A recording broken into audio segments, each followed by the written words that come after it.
እናመሰግናለን። ስምንተኛ ቀን የያዘው የዘመቻ አንድነት በመላው የፋኖ ግዛቶች ከፍተኛ ተጋድሎ እየተደረገ ዛሬም በአስደናቂ ጀብዶች እየቀጠለ እንደሚገኝ ለጣቢያዎቻችን የሚደርሱ መረጃዎች ያመለክታሉ። ዛሬም ስምንተኛ ቀኑን ዘመቻ አንድነት በተመለከተ የአማራ ፋኖ የሁሉም ግዛቶች የህዝብ ግንኙነት መምሪያዎች ከኛ ጋር ቆይታ ያደርጋሉ። አርበኛ ዮሐንስ ንጉሱ የአማራ ፋኖ አንድነት በጎንደር የህዝብ ግንኙነት መምሪያ ኃላፊ፣ አርበኛ አበበ ፈንታው የአማራ ፋኖ ወሎ ቤት አማራ የህዝብ ግንኙነት መምሪያ ኃላፊ፣ አርበኛ ማርሸል ፀሐዩ የአማራ ፋኖ በጎጃም የህዝብ ግንኙነት መምሪያ ኃላፊ፣ አርበኛ ዶክተር አምደላ እንድሪስ የአማራ ፋኖ በሸዋ የህዝብ ግንኙነት መምሪያ ኃላፊ ከፋኖዎች በኩል አሉ። ከሚዲያዎች በኩል የአማራ ፋኖ ከሚዲያዎች በኩል ኢትዮ 251 ሚዲያ፣ ኤቢሲ ቴሌቪዥን፣ ብላክ ላዮን ሚዲያ፣ ሮሃ ሚዲያ፣ አሻራ ሚዲያ ቆይታ እናደርጋለን። ጠለስ ሚዲያ አብረናችሁ ቆይታ እናደርጋለን። እንግዲህ አብራችሁን ቆይታ ስለምታደርጉ ከልብ እናመሰግናለን። ቀዳሚ የማደርገው እንግዲህ በሁሉም ቀጠና ያሉት የተጋድሎዎች እንቅስቃሴዎች ምን ይመስላሉ የሚለውን ቀዳሚ እንግዲህ ትናንትም ያልተገኘው ፋኖ አበበ ፈንታው የአማራ ፋኖ በወሎ ቤት አማራ የህዝብ ግንኙነት መምሪያ ኃላፊ ከሱን ጀምር። እሺ፣ አመሰግናለሁ ሁላችሁንም። እንግዲህ ተጠናክሮ በቀጠለው አጠቃላይ የአማራ ፋኖ ሁሉም ጠቅላይ ግዛቶች ላይ የሚገኘው በበርካታ ተጋድሎ እያስቀጠለ ያለው የዘመቻ አንድነት በወሎ ቤት አማራ ቀጠናም ተጠናክሮ ቀጥሏል። እንግዲህ ከአውደ ውጊያ ጎን ለጎን በርካታ ስራዎች እየተሰሩ ነው። በውጊያ ብቻ የሚፈታ ችግር እንዳልሆነ ይታወቃል። ከዚህ ጋር ተያይዞ በዚህ በዘመቻ አንድነት ነፃ የወጡ በርካታ ቀጠናዎች አሉ። ታዳጊ ከተማዎች፣ እንደዚሁ አብዛኛው የገጠር ከተሞች በርካታዎቹ በፋኖ ቁጥጥር ስር እንደሆኑ ይታወቃሉ። በእኛም በወሎ ቤት አማራ ቀጠና ነፃ የወጡ ቀጠናዎችን ህዝብ የማወያየትና ንዑስ ወረዳ የማዋቀር ስራ ተጠናክሮ ቀጥሏል። እግረ መንገዱንም አውደ ውጊያዎችም እንደቀጠሉ ነው። ራያ ቆቦ አካባቢ በተደጋጋሚ እንደገለጽኩላችሁ በጀት እና በድሮን ጭምር ዙሪያውን የመጠበቅና ከፍተኛ ህዝብንም ጭምር የማስፈራራት ነገር ነበረ። ያ ሳይበግራቸው በአሳምነው ክፍለ ጦር ዞብላን ባቃኝና ሀውጃኖ ክፍለ ጦር የተወሰኑ አህዶች ከአሳምነውም የተወሰኑ አህዶች አሁንም ጠንካራ ተጋድሎና ይዞታዎችን የማስጠበቅ ስራ ተጠናክሮ ቀጥሏል። ወልዲያም ቆቦም እንደምታውቁት ከ5 እስከ 7 ኪሎ ሜትር ወልዲያ ከ3 እስከ 5 ኪሎ ሜትር ቆቦ በፋኖ ከበባ ውስጥ ናቸው።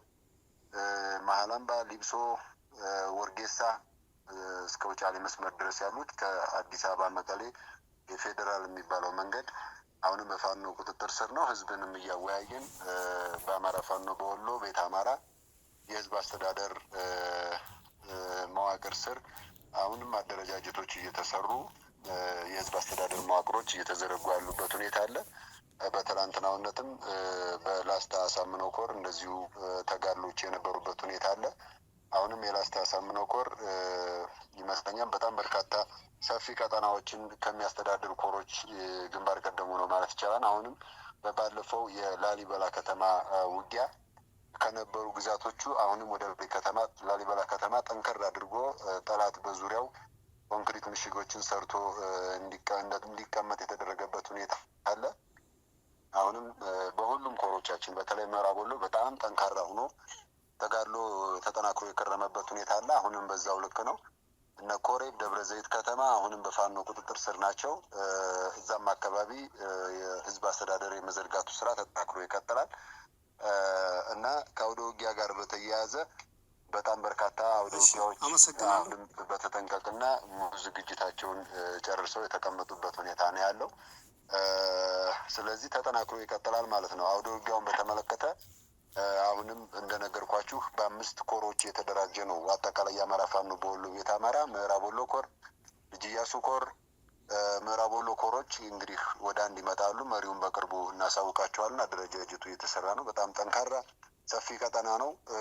አጠቃላይ ለወሎ ብቻ ሳይሆን ለአማራ ፋኖም አጠቃላይ ለነጻ ቀጠና ሆኖ የሚያገለግል ቁልፍ ቦታ እንደሆነ በጠላትም ይታወቃል። ጠላትም ለመያዝ በርካታ ጥረቶችን አድርጎ ያልተሳካበት ሁኔታ አለ እና ላስታ አሳምነው ኮር፣ ምስራቅ አማራ ኮር 1 እና ኮር 2 አሁንም በተጠንቀቅና ከዛሬ ከነገም ጀምሮ በርካታ ድሎችን አስመዝግበን እንደምናበስራችሁ ተስፋ እናደርጋለን። ከአውደ ውጊያ ጋር በተያያዘ ይህንን ይመስላል። የሰሞኑ የነበሩ የአውደ ውጊያ ቁጥራዊ መረጃዎች በጠላት የደረሰ ሰብአዊ እና ቁሳዊ ኪሳራም አጠቃላይ የስነ ልቦናው የምታውቁት ነው። የተሰለበ ኃይል ነው የጠላት ኃይል። ሌሎች አጠቃላይ መረጃዎችን ግን በቀጣይ የምናደርሳችሁ ይሆናል።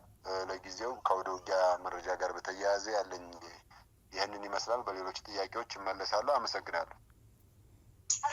እሺ፣ ከልብ እናመሰግናለን። የአማራ ፋኖ አንድነት በጎንደር የህዝብ ግንኙነት መምሪያ ኃላፊ ፋኖ ዮሐንስ ንጉሱ፣ ወደ አንተ ልምጣ።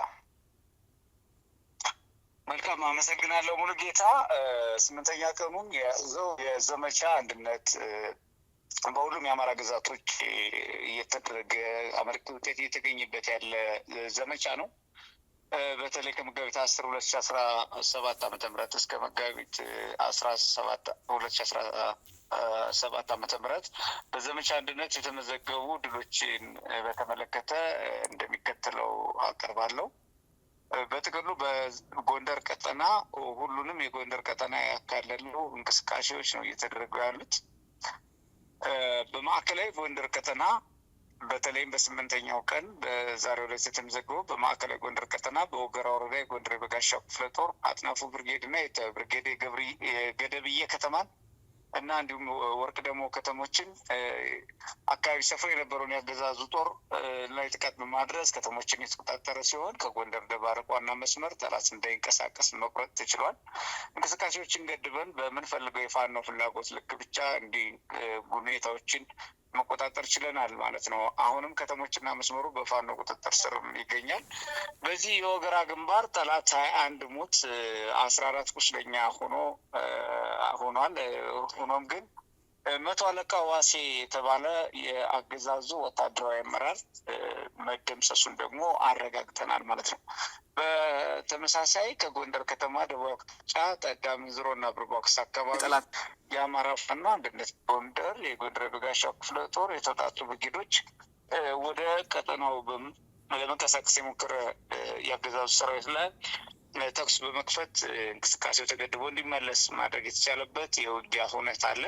በዚህ ግንባር ምንዝሮ የተባለ ቦታ መንገደኞችን ፋኖ በመምሰል ሲዘርፉ የነበሩ እጅ ከፈንጅ የተደረሰባቸው እና እጅ ከፈንጅ የተያዙ አካላት አሉ። እንደሚታወቀው ከጎንደር ባህር ዳር መስመር ላይ ዋና መተላለፊያ ወደ ጎዳና ላይ ፋኖ በመምሰል አልፎ አልፎ ዝርፊያ የሚፈጽሙ ወሮበሎች እንዳሉ ይታወቃል።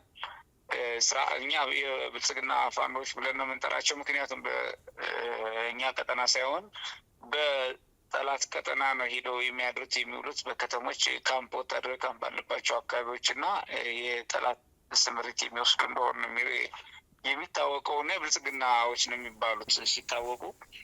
ስለዚህ በጥቆማ ተሰጥቶን የዘረፉትን ተሽከርካሪ ይዘን በዘረፉበት ተሽከርካሪ እኛ ለደፈጣ ተንቀሳቅሰን አግኝተናቸው ያው ካገኘናቸው መካከል 2 ተደምስሰዋል። የማያዳግም እርምጃ ወስደንባቸዋል ማለት ነው።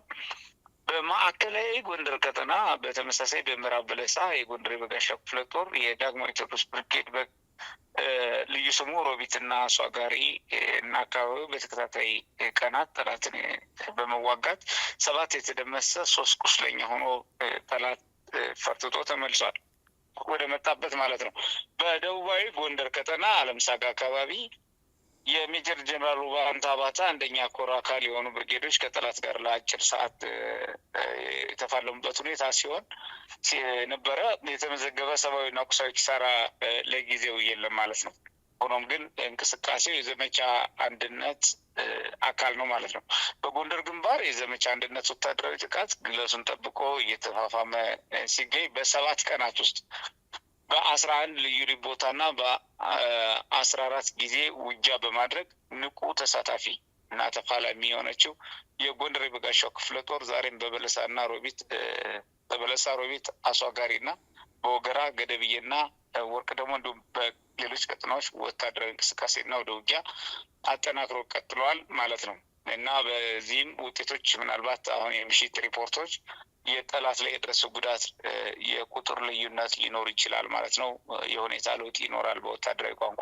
በጎንደር ግንባር አብዛኛው ቀጠና ዘመቻ አንድነትን ጠላትን ሰክዞ በመያዙ የማያንቀሳቀስ ከባድ ጫና ማድረግ ስለቻለን ያገዛዙ የዘወትር ወታደራዊና ፖለቲካዊ እንዲሁ በተለይ አስተዳደራዊ ተግባራት እንዳይችል መከወን እንዳይችል መተግበር እንዳይችል እንዳይንቀሳቀስ የገደቡ እንቅስቃሴዎቹ ነው ዘልቀዋል ማለት ነው።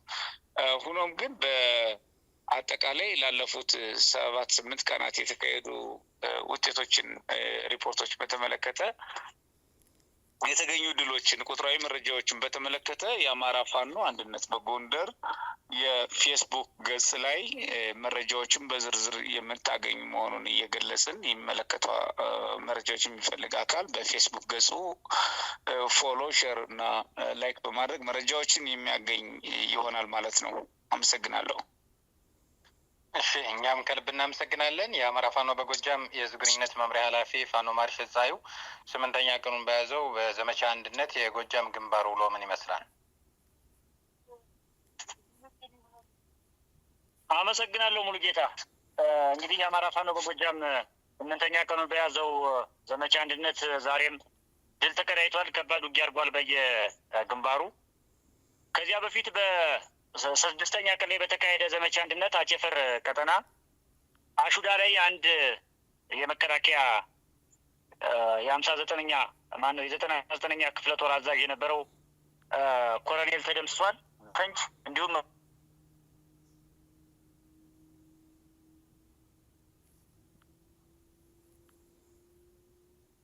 ግን ህይወቱ አልፏል። ኮሎኔል ዳንግላ ኮማ ውስጥ ነው የሚገኘው።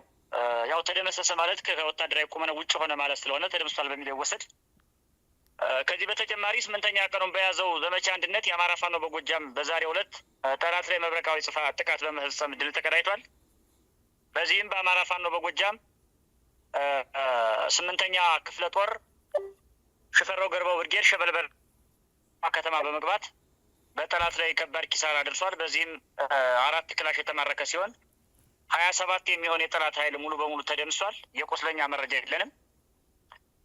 በሁለተኛ በአማራ ፋኖ በጎጃም 6ኛ ክፍለ ጦር በላይ ዘለቀ ብርጌድ፣ በረኞ ጅቦላ ሙተራ ብርጌድ እና ቀስተ ደመና ብርጌዶች በጥምረት በመሆን ሻለቆችን አውጣተው አማኑኤል ከተማ ባደረጉት ውጊያ አንደኛ 80 የጠላት ኃይል ተደምሷል።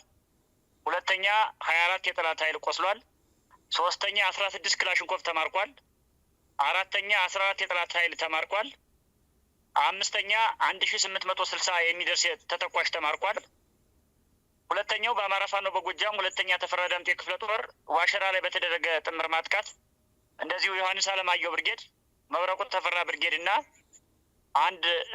አንደኛ ክፍለ ጦር አንሙት ያዛቸው ብርጌድ እንዲሁም አበራዳሙ ሻለቃ ተውጣተው በሻለቆች መውጣጣት እንደዚሁ በተደረገ ጥቃት አንደኛ 23 የጠላት ኃይል ተደምሷል። ሁለተኛ 18 የጠላት ኃይል ቆስሏል።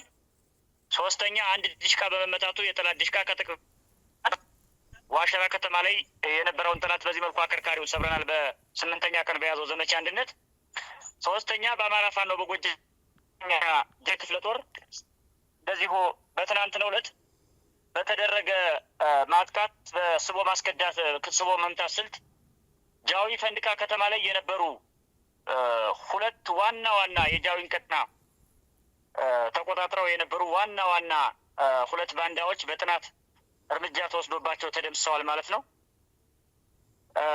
ሌላው በአማራ ፋኖ በጎጃም 8ኛ ክፍለ ጦር ላይ እዚሁ ሶማ ብርጌድ ባደረገው አሰሳ ደብረ ወርቅ ከተማ 10 በምትገኝ የገጠር ቀበሌ ላይ እዚያው ከተማዋ ጫፍ የጠላትን ከባድ መሳሪያ ተገን በማድረግ የሚኒሻ ስልጠና ሲሰለጥኑ የነበሩ 11 የጠላት ኃይሎች እንደዚሁ ተማርከዋል። መሳሪያቸውም ለአማራ ፋኖ በጎጃም 8ኛ በላይ ዘለቀ ክፍለ ጦር ሶማ ብርጌድ ገቢ ሆኗል።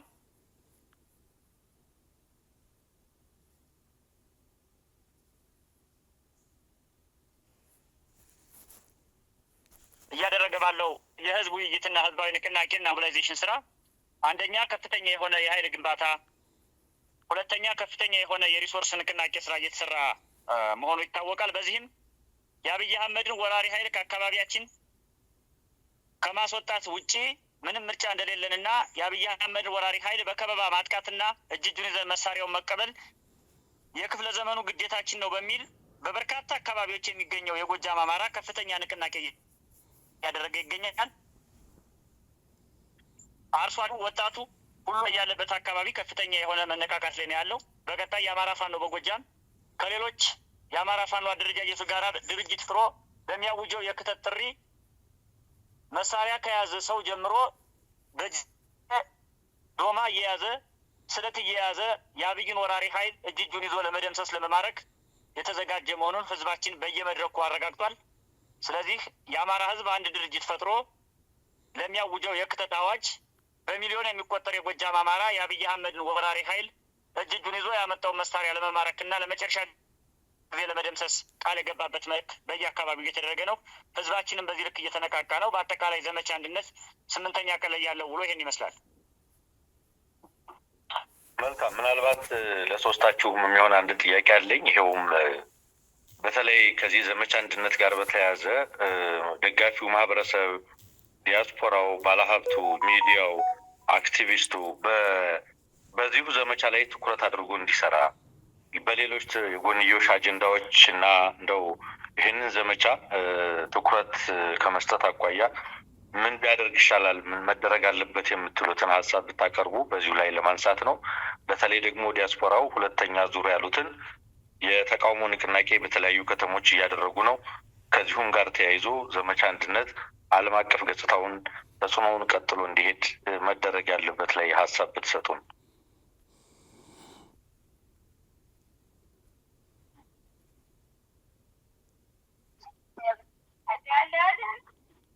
ምን ልግባ? እሺ፣ አመሰግናለሁ። እንግዲህ ከዘመቻ አንድነት ጋር ተያይዞ ያው ዘመቻ አንድነት ቃል ኪዳን ነው ብለናል። ሁላችንም እንደምታውቁት ከአሁን በፊትም አብረን ነው የምንሰራው በብዙ መንገድ በአራቱም ማዕዘን ያለን የፋኖ አደረጃጀቶች ያው ቢዛሞን ጨምሮ 5ኛ ተናበን ነው እንግዲህ መግለጫዎችም ሲወጡ ይታወቃል። ተደጋጋሚ ገልጸነዋል። አሁንም ይሄ ቃል ኪዳን ይቀጥላል። በዘመቻ አንድነቱ እንግዲህ ለወደፊት ቃል ኪዳንም ሆኖ እስከ ድልና ነጻነት ድረስ እንዲቀጥል የታሰበ ነው፣ የታለመ ነው። ይህም እየሄደ ያለበት ሁኔታ ነው ያለው። ከዛ በዘለለ ምሁራኑ በሀገር ውስጥም በውጭም ያለው ህዝባችን በተለይ ደግሞ የዲያስፖራው ማህበረሰብ ባለፈው ጊዜ ይታወቃል፣ መስከረም ይመስለኛል መስከረም ወር ነሐሴ መጨረሻ ላይ ያደረግነውን ጥሪ ተከትሎ በተለያዩ የዓለም አካባቢዎች በርካታ ንቅናቄ በማድረግ የአብይ አህመድ የአንድ ቡድን ያወገዘበት የዓለም አቀፉ ማህበረሰብ እንዲያውቀ ያደረገበት ሁኔታ በጣም ከፍተኛ ውጤት አምጥቷል። ከዚህ ከጭፍጨፋው ማለት ነው። በተለይ እንግዲህ ግንባር ቀደሙን ተዋጊ ሳይሆን ንጹሐኑ ላይ ነው ጭፍጨፋ መሰረት አድርጎ እየሰራ ያለው እና ከዚህ ጋር ተያይዞ የዲያስፖራ ማህበረሰባችን እኛም በጣም አክብረን አመስግነን ያለፍንበት ሁኔታ አለ። እንኳን ግዴታቸው ቢሆንም በጊዜያቸው፣ በገንዘባቸው፣ በጉልበታቸው፣ በእውቀታቸው በዚህ ሁሉ ከዚህ የአማራ ህዝብ የህልውና ትግል ላይ እየተሳተፉ ያሉበት ሁኔታ አለ። አሁንም እንደ ዘመቻ አንድነት ጥሪ እናቀርባለን። በድጋሚ አሁንም ያንን ጥሪ አቅርበን አስደስተውን ጨርሰዋል። አሁንም የዲያስፖራ ማህበረሰባችን ከሚመጣ አማራ ፋኖ አንድነት ጋር ተያይዞ ዲያስፖራውንም አንድ እናደርገዋለን። ከዚህ ከሀገር በቀል የሆነ ስራ ተሰርቶ ከውስጥ ወደ ውጭ ማለት ነው። ያ እንዳለ ሆኖ አሁንም በንቅናቄ የአብይ አህመድን አገዛዝ ዘር ጨፍጫፊ መሆኑን ምዕራባውያኖቹ በደንብ አድርገው ያውቁታል። አማራው ላይ በተሰራበት የሀሰት ትርክት ምክንያት ግን ጆሮ ዳባ ብሎ እያዩ ሳያዩ የሚያልፉት ነገር አለ። ይሄ እንግዲህ በጥንካሬያችን በክንዳችን የሚረጋገጥበት እድል በጣም ሰፊ ነው። ጠንክረን ከወጣን ዓለም አቀፉ ማህበረሰብ እንዲያውቀን ማድረግ እንችላለን። እኛም በራሳችን በቤታችን መስራት ያለብንን የቤት ስራ በተለይ ደግሞ አንድነቱን አምጥተን ህዝባችንን በመሪ ድርጅት ማታገልና እነማን ናችሁ ስንባል እከሌ፣ መሪያችሁ ማን ነው ስንባልም እከሌ ብለን የምንጠራበትን ሁኔታ እኛ ጨርሰን የዲያስፖራ ማህበረሰባችንም ደግሞ የከሌ ተወካይ ነኝ ብሎ በተለያዩ የዓለም አቀፍ ተቋማቶች ቢሮዎች ውስጥ እያንኳኳ በር እየተከፈተ እየገባ የሚሰራበትን ሁኔታ ልናመቻችለት ይገባል። መሬት ላይ ያለን ፋኖች እና ከዚህ ጋር ተያይዞ አሁንም ጥሪያችንን እናቀርባለን። በንቅናቄ ያገዛዙን ለአማራ አልፎ ለኢትዮጵያ ከኢትዮጵያም አልፎ ለቀጠናው እጅግ አስቸጋሪ ሰር የሆነ የአንድ ቡድን አገዛዝ እንደሆነ ይታወቃል። ከዚህ ጋር ተያይዞ የዲያስፖራ ማህበረሰባችን አሁንም የተለመደውን ተጋድሎውን ሁለንተናዊ ተጋድሎውን እንዲያስቀጥል የሚል መልእክት አለን። ከዛ በዘለለ እኛ መሬት ላይ ያለነው የአማራ ፋኖዎች ሁሉን ነገር አጠናክረን መቀጠል አለብን ብለን እናምናለን። የአማራ ህዝብ ከግማሽ ክፍለ ዘመን የተሻገረ ሰቆቃ፣ በደል አሁን ላይ ደግሞ ዘር ማጥፋት እየተፈጸመበት ነው ያለው በ21ኛው ክፍለ ዘመን። ስለዚህ ዓለም ላይ ካሉ ጦርነቶች በአይነቱም የተለየ ጦርነት ነው በዚህ በ21ኛው ክፍለ ዘመን። ይሄንን በውስጥም በውጭም ርብርብ በማድረግ በተለይ እናንተ የሚዲያ አካላቶች በርካታ ተጋድሎ እያደረጋችሁ ነው ያላችሁት ይታወቃል። ግዴታችሁም ቢሆን በበርካታ ሁኔታዎች ውስጥ ናችሁ ይህንን የአማራ ህዝብ ሰቆቃ ለዓለም አቀፉ ማህበረሰብም ጭምር እያደረሳችሁ ትግላችን ከተከላካይ ፕሮፓጋንዳ ወደ አጥቂ ፕሮፓጋንዳም ጭምር እንዲገባ ጉልህ ሚና ተጫውታችኋል። በርካታ በደሎች ሲደርስብን ጭምር ተደግፈናችሁ ቁመን እዚህ አድርሰነዋል ትግላችንን። ከዚህ በኋላ ደግሞ የተሻለ ደረጃም እንዲደርስ ጠንክራችሁ በርትታችሁ መቀጠል መቻል አለባችሁ። ሚዲያውን ወደ አንድ ቋት የማሰባሰብ ስራ ማጠናክራችሁ መቀጠል አለባችሁ። በዚህ አጋጣሚ የጀመራችሁት ስራ እጅግ የሚያኮራ በታሪክ ዘንድ በወርቅ ቀለም የሚጻፍ ስራ እየሰራችሁ ስላላችሁ እናንተም አንዱ አካል ስለሆናችሁ ሚዲያውን ወደ አንድ ማዕከል አሰባስባችሁ በመርህ በደንብ በህግና በመመሪያ የአማራ ፋኖ የትግል ሚዲያዎች በዚህ ደረጃ ወጥ ሆናችሁ የምትሰሩበት ሁኔታ መፈጠር መቻል አለበት። የዲያስፖራው ማህበረሰብ መሬት ላይ ያለን ፋኖዎች ደግሞ አጠቃላይ ትግሉ በሚረዳበት ተተኳሽ ቀለብ በምንገዛበት ልክ ሚዲያዎቻችንን ደግፈን ደግሞ ወደፊት ትግሉን የምንወስድበትን ሁኔታ ከወዲሁ በደንብ ሊሰራበትና ትኩረት ሊሰጠው ይገባል የሚልም መልእክት አለን። በተረፈ ግን በውስጥም በውጭም ያለን የአማራ ህዝብ የአማራ ፋኖዎች በተለይ ደግሞ ዲያስፖራ ማህበረሰባችን ምንም እንቅልፍ አያስፈልግም። ትግላችን የተሻለ ደረጃ የሚደርስበት የመታጠፊያ ነጥብ ላይ ነው ያለው። ይህንን የመታጠፊያ ነጥብ እጅግ አስፈላጊ በሆነ መንገድ ልንታጠፍ ልንሻገረው ይገባል የሚል መልእክት አለኝ። አመሰግናለሁ። መልካም ፋኖ ዮሐንስ ፋኖ እሺ፣ አንዳችሁ እሺ፣ አመሰግናለሁ። መልካም ማለት በተለይ ደግሞ የዲያስፖራው የአማራ ማህበረሰብ እንዲሁም የአማራ ትግል ደጋፊ ኢትዮጵያውያን በሙሉ እና ሚዲያዎች የሚመለከታቸው ኤክስፐርቶች፣ ሙያተኞች ከዚህ ትግል ጋር በተዘዋዋሪም ሆነ በቀጥታ የሚገናኙ አካላት በሙሉ በፋኖ በኩል እንዲደረግ የምንፈልጋቸው ሀሳቦች በተለይ ሚናችን ተከፋፍለን መስራት እንደሚገባን ሁሉ ስለሚታወቅ የመጀመሪያው የሚያስፈልገን የፖለቲካ ስራው ላይ ጥርት ያለ ሀሳብ እንዲኖር ከውስጥ ወደ ውጭ የሚመጡትን መቀበል እንጂ ከውጭ ወደ ውስጥ በሚመጡ ሀሳቦች ሳትግባቡ እየተበተናችሁ እንደሆነ ስለምናውቅ ሳትግባቡ ወይም ልዩ ልዩ ፍላጎቶች ስላሉ ልዩ ልዩ ፍላጎቶች ከሚለያያችሁና የእናንተ ልዩነት ለእኛ ልዩነት ምክንያት ከሚሆን ሴንተር ኦፍ ግራቪቲውን ኢንተርናል እናድርገው፣ ከውስጥ እናድርገው፣ የስበት ማዕከሉን ከውስጥ ትግሉ ላይ እናድርገውና በእኛ በወንድሞቻችሁ የሚመራው ትግል ላይ ምን እናድርግ ብላችሁ በሙያችሁ፣ በክህሎታችሁ፣ በመክሊታችሁ ማማከር፣ በዘርፋችሁ ማማከር፣ በዘርፋችሁ፣ በአቅማችሁ፣ በጉልበታችሁ፣ በገንዘባችሁ፣ በጊዜያችሁ መስራት ያለባችሁን ነገር ልትሰሩ ትችላላችሁ፣ ልትሰሩም ይገባል እንጂ ጉዳዩን ውጫዊ በማድረግ ልዩ ልዩ ፍላጎቶች የቆዩ ያለፉ ዘመናት የተለያዩ ርዕዮተ ዓለምና የድርጅት ልዩነቶች ተሰባስበው ለአሁኑ የፋኖ የአማራነት የብሔርተኝነት ትግል እንቅፋት እንዳይሆኑ የተምታቱ ሀሳቦች ከውጭ ወደ ውስጥ እየገቡ እንዳይፈትኑን የትግል ጥራት የትግሉ አስተሳሰብ ጥራት እንዲኖረው ከውስጥ ወደ ውጭ ያለውን ያስፈልጋልና በዚህ መንገድ የመጀመሪያው በፖለቲካዊ ሁኔታ ቀና ሆኖ መቀራረብ እንዲኖርና ይህን ማድረግ እንዲቻል የዲሲፕሊን ጥያቄ ምላሽ እንዲያገኝ ነው አደራ ምንለው። ሁለተኛው የሚዲያ አካላት መስራት ያለባቸው የአማራ ሕዝብ ምንድን ነው የሚታገለው ከሚል አጀንዳ ዋናው አጀንዳችን ውስጥ ባልወጣ ሁኔታ መስራት ይጠበቅባቸዋል። ዋናው አጀንዳችንን የሚያስጥለን ማንኛውም አካል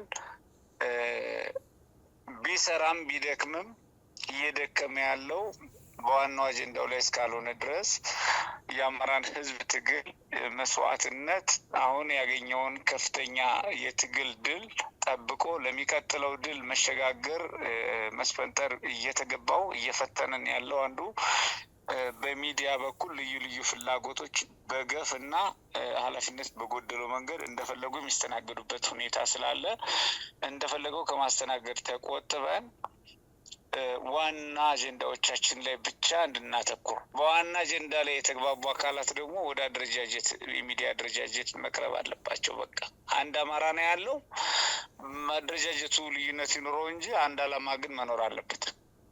በሚዲያዎች በኩል ልዩ ልዩ አላማ ካለ በህዝባችን ውስጥ የሚነዙት ነገር ትግሉ እንዲራዘም ወይም ጠላት ክፍተት እንዲያገኝ እድሜ እንዲያገኝ እየረዱት ስለሆነ ጠላት እድሜ እንዳያገኝ በዋና አጀንዳ ላይ ርብርብ አድርገን ጠላትን ገርስሰን ሀሳብ የበላይነት የውስጥ የሀሳብ ልዩነት የሚስተናገድበትን አውድ መፍጠር ይገባል እንጂ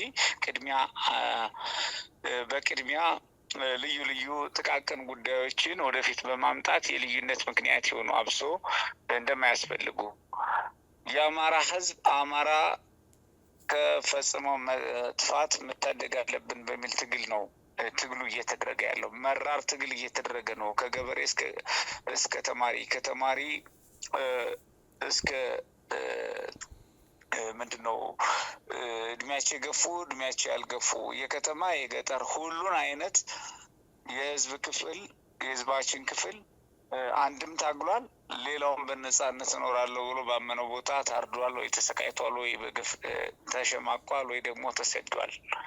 ሀብት ንብረቱ ተወርሷል ማለት ነው። እንደ አማራ የደረሰብንን ችግር እንደ አማራ የምንመልሰው እንጂ ልዩ ልዩ ስንጥቆችን እየፈጠርን በአማራነት የማይመጥኑ አጀንዳዎች ይህን ወቅት የማይመጥኑ እንደሆነ ተረድተን ወገኖቻችን በሚዲያው ዘርፍ የምትሰሩ አብሶ አንቂዎች፣ ቲንክ ታንኮች ወይም አክቲቪስቶች ወይም ደግሞ በቡድን ሚዲያ ያላችሁ የሚዲያ ተቋማት እና ምሁራን ፋኖ የሚፈልገው ቁጥር አንድ ከኛ የሚመጣውን መልእክት እየተቀበላችሁ እኛ በአንድነት ለመታገል ፍላጎት ስላለን የእኛን የአንድነት የመታገል ፍላጎት ደግፈን እና አብረን ሆነን የኛ ድክመት ካለን በውስጥ ተመካክረን አንድ ሆነን ልታገል ይገባል እንጂ በዚህ ውስጥ ሽንቁር እያስገባን አንድነታችን ላይ የማሸነፊያ ቁልፋችን አንድነታችን መሆኑን ባረጋገጥ ቁጥር ወይም ደግሞ ህዝባችን የማሸነፊያ ቁልፋችን አንድነታችሁ ነው ብሎ በተደጋጋሚ አጽንኦት ሰጥቶናል። እኛም እናምንበታለን። ስለዚህ በዚህ ውስጥ ድርድርና እንትን አያስፈልገንም። በቃ በማንኛውም ሁኔታ ይህን ጉዳይ ለድርድር ማቅረብ ስለሌለብን እባካችሁ በሚዲያ ውስጥ ምትሰሩ ይህን አድርጉ። ሌላው በፋይናንስ፣ በሎጂስቲክ፣ በሙያ በእውቀት ልዩ ልዩ ኤክስፐርቶች ይኖራሉ በየሙያችሁ። እንዲሁም ደግሞ ዲፕሎማሲያዊ ጫና፣ ፖለቲካዊ ጫና፣ ዓለም አቀፍ ምንድነው በየሀገራቱ ኢትዮጵያውያን ባላችሁበት ሀገር በሙሉ ያሉ መንግስታትን ተጽዕኖ እንድታደርጉ ዓለም አቀፍ ተቋማትን፣ ድርጅቶችን፣ የሰብአዊ መብትም ሆነ የፖለቲካ ድርጅቶችን፣ ተጽዕኖ ፈጣሪ ግለሰቦችን፣ ተቋማትን ተጽዕኖ በማድረግ ይሄ ትግል አጭር ሆኖ በድል በአጭር ጊዜ እንዲጠናቀቅ የበኩላችሁን አስተዋጽኦ እንድታደርጉ በዚህ አጋጣሚ ጥሪ ማስተላለፍ ነው የምንፈልገው እና ይህን ጥሪ ስናስተላልፍ በእኛ በኩል ደግሞ ሀሳባችሁን ልናስተናግድ፣ በእኛ በኩል ደግሞ ገፊና ተገፊ እንዳይኖር ለመወት ለመነጋገር ዝግጁ መሆናችን በማረጋገጥ ነው ላለው። አመሰግናለሁ። ሙሉጌታ። መልካም። ፋኖ ማርሸት። አመሰግናለሁ። እንግዲህ አጀንዳዎች፣ ትኩረቶች፣ አይኖች፣ ጆሮች ሁሉ መሆን አለባቸው ብዬ የማስበው ወደ ዘመቻ አንድነት ነው። ምክንያቱም ዘመቻ አንድነት ማለት በአማራ ታሪኩ መጀመሪያው ምናልባትም የመጨረሻውም ይሆናል ብዬ አስባለሁ። ምክንያቱም አማራን ጠላቴ ብለው የተነሱ ኃይሎች ለራሳቸው የሚመች ህገ መንግስት ቀርጸው አዋጅና ፖሊሲ አርቅቀው አማራውን ከለመሬቱ ገዝተው አማራውን በጅምላ ቀብረው ገለው ከርስቱ አፈናቅለው ከኢኮኖሚ ተርታ ከእውቀት ተርታ ለዚህ ሁሉ ምድራዊ ግፍና በደል ዳርገውት ይገኛሉ። ይሄ ማለት በአጭሩ የህልውና አደጋ ተጋርጦበታል ማለት ነው አማራ። ስለዚህ ይህን የህልውና አደጋ ለመቀልበስና አማራው በመሰረታት ሀገሩ ከሌሎች ህዝቦች ጋር እኩል ይኖር ዘንድ ለሚያደርገው የህልውና ተጋድሎ ተደራራቢና ወቅታዊ አጀንዳ እያመጡ የህዝባችን ስነ ልቦና ለመሸርሸርና ትኩረት ለማሳጣት የሚያደርጉት ጥረት ስለሆነ በዓለም ላይ ያለ አማራ ሁሉ የመጀመሪያና የመጀመሪያ የመፈጠር ትርጉሙ ወልዶ መሳም፣ ዘርቶ መቃም፣ ውሎ መግባት፣ ሰርቶ መብላት ሳይሆን መጀመሪያ ጠላቴ ነው ያለውን ኃይል በኃይል የተደመሰሰውን አማራ በኃይል የተቀለበሰውን ጥቅሙን በኃይል ደምስሶ በኃይል ቀልብሶ ከሌሎች ህዝቦች ጋር እኩል የሚኖርበትን ሲስተም እስከሚዘረጋ ድረስ የአማራ ገንዘቡም እውቀቱም ጊዜውም ጉልበቱም ሁሉ ነገሩ ፔይ መደረግ ያለበት መከፈል ያለበት ወደዚህ ትግል ወደዚህ የህልውና ተጋድሎ መሆን አለበት ብዬ አስባለሁ። ከዚህ በዘለለ ሚዲያዎችን በመጠቀም ሶሻል ሚዲያን በመጠቀም ኢኮኖሚን በመጠቀም ሌላም መጠቀም በሳቦታጅ የህዝባችን ስነ ልቦና ለመሸርሸር የሚደረጉ ማንኛውንም አይነት አጀንዳዎችን በመላው ዓለም የሚገኝ አማራ መቀበል የለበትም። ማድረግም መፈጸምም ማየትም መከታተልም የለበትም የሚል እምነት አለኝ። በዚህ አጋጣሚ 70 ሚሊዮን አማራ አለ እያልን ራንደም ቁጥር እየገመትን በሚዲያም ስናወራ ለህዝባችንም ስናስተምረው ከ70 ሚሊዮኑ አማራ ምን ያህሉ አክቲቭ ተዋጊ ነው? ምን ያህሉ የኢኮኖሚ ሪሶርስ እያመነጨ ነው? ምን ያህሉ የትግሉ ደጋፊ ነው? ምን ያህሉ ቀጥተኛ ሰለባ ነው እያልን መተንተን አለብን እና በየትም ዓለም ያለ አማራ የመጀመሪያ ትኩረቱን በዚህ አጀንዳ ላይ ብቻ እንዲያደርግ መልዕክት ማስተላለፍ ፈልጋለሁ። ሚዲያዎችን በተመለከተ እንደሰነበት ነው 8 ቀን ሁሉ 9 እና 19 29 ዓመታትን እንደዚሁ በቅንጅት በአንድነት መቀጠል አለባችሁ የሚል እምነት አለኝ። ስለዚህ እያንዳንዱ ደካማ ጎናችሁ እየተሞላ መቀጠል አለባችሁ። በውጭ ዓለም ያለ ዲያስፖራ የሚችለው ዲፕሎማሲ ስራ፣ የሚችለው ጥናትና ምርምር ስራ፣ የሚችለው በሰላማዊ ሰልፍ ጫና ያድርግ፣ የሚችለው የፖለቲካ አስተላለፉን እያስተካከለ እያገዘ ይሂድ። ይሄን ሁሉ ያድርግ። የበለጠ የምንደማመጥበት የበለጠ የምንጠነክርበት እስካሁን የፖለቲካ ኒውክለስ የለውም አማራ። እስካሁን አታጋይ ድርጅት የለውም አማራ። እስካሁን የትኛውን የትግል ስልት መርጦ የተቀማ መሬቱን የተገፈፈ ክብሩን ማስመለስ እንዳለበት አለየም ነበረ። ዝብርቅርቅ ያለ የትግል ስልት ነበር ሲከተል የነበረው። ግማሹ ባንዲራ ይዞ ሰልፍ ይወጣል፣ በአድማ ብተና ይደበደባል። ግማሹ ፓርቲ አቋቁሞ እርስ በርስ ሲነታረክ ይኖራል። ግማሹ የገዢው መደብ ላይ አሸርጋጅ ሆኖ ሲያገለግል ነበር የኖረው። ይሄኛው የጠመንጃ አብዮት የመጨረሻው የአማራ ድል ስለሆነ ይችን የጠመንጃ አብዮት ሁሉም አማራ ነኝ ባይ ከነ ችግሩ እየተባበረ ወደ ውጤት ቀይሮ አማራ የተቀማ ለም መሬቱን የሚያስመልስበት፣ የተገፈፈ ክብሩን የሚያስመልስበት፣ የተጎዳ ስነ ልቦናውን የሚያቃናበት፣ ከሌሎች ህዝቦች ጋር እኩል ሀገር ሰሪ መሆኑን የሚያስመሰክርበት፣ ተከብሮ ታፍሮ የሚኖር ህዝብ የሚያደርግበት የመጨረሻ እድላችንና ተጋድሏችን ስለሆነ አጀንዳዎች፣ አይኖች፣ ጆሮዎች ሁሉ ወደዚህ መሆን አለባቸው የሚል መልእክት አለ። ከልብ እናመሰግናለን። የአማራ ፋኖ በሁሉም ቀጠና ያላችሁ ማለትም የአማራ ፋኖ በጎጃም የህዝብ ግንኙነት መምሪያ ኃላፊ ፋኖ ማርሸት ፀሐዩ፣ የአማራ ፋኖ በወሎ ቤት አማራ የህዝብ ግንኙነት መምሪያ ኃላፊ ፋኖ በፈንታው፣ የአማራ ፋኖ አንድነት በጎንደር የህዝብ ግንኙነት መምሪያ ኃላፊ ፋኖ ዮሐንስ ንጉሱ፣ እንዲሁም ደግሞ የአማራ ፋኖ በሸዋ የህዝብ ግንኙነት ኃላፊ ፋኖ አብደላ እንድሪስ የኔትወርክ መቆራረጥ ስላጋጠመው ገባ ወጣ እያለ ቢሆንም ነገር ግን ስለተገኘ ከልብ እናመሰግናለን። ከሚዲያዎች በኩል ግሎባል ፋኖ ሚዲያ፣ ሮሃ ሚዲያ፣ አሻራ ሚዲያ፣ ኤቢሲ ቴሌቪዥን፣ ብላክ ላዮን ሚዲያ፣ መረጃ ቴሌቪዥን እና ኢትዮ 251 ሚዲያ ነበር። አብራችሁን ቆይታ ስላደረጋችሁና ሀሳብና አስተያየታችሁን ስለሰጣችሁን ቃል አቀባዮች፣ የህዝብ ግንኙነት መምሪያዎች ከልብ እናመሰግናለን። አክባሪ ይስጥልን።